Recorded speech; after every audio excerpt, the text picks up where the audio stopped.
All right, we're going to go over some long-term care insurance training. The first thing we're going to go over today, we're going to focus on the elimination period.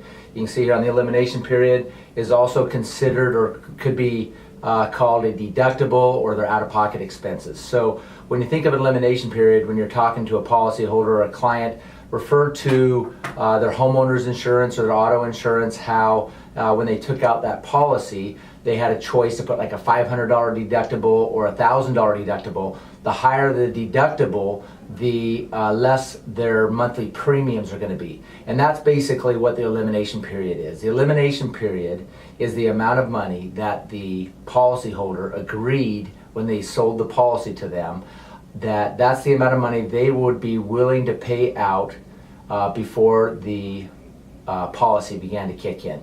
So making sure that the policyholder, your new client, understands this will eliminate a lot of confusion. Again, elimination period is the deductible or out-of-pocket expenses that the policyholder is going to need to pay prior to the policy beginning to pay for benefits. So let's talk about the definition. You can see here, this example that I've got on the board here shows a 30-day elimination period. Elimination period could be a 0-day elimination period, meaning that the benefit begins to pay out immediately, and we'll go over how the benefit's determined in another training session. But you need to know the number of days that the elimination period is. It might be 0, might be 14, 28, 30, 42, 60, 90, 180.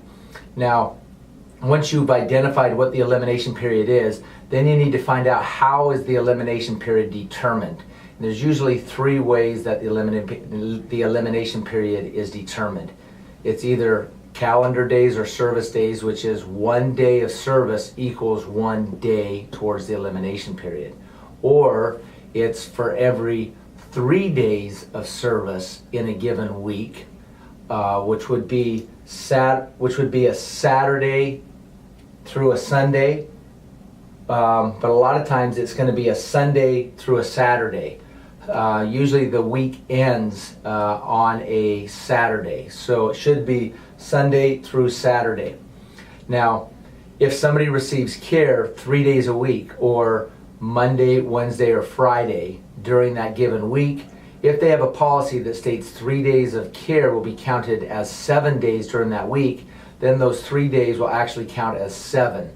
So if you have a 28-day elimination period, let's say, or back that up, if you have a 30-day elimination period, as in this example shows, and we receive care 3 days in a given week, and we received care for 4 weeks, you take 3 times 4 equals 12 days, and those 4 days times 7 would be counted as 20. What's going on?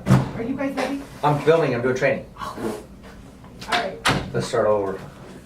Prejudice! You wrecked a 3-minute clip. Yeah, no one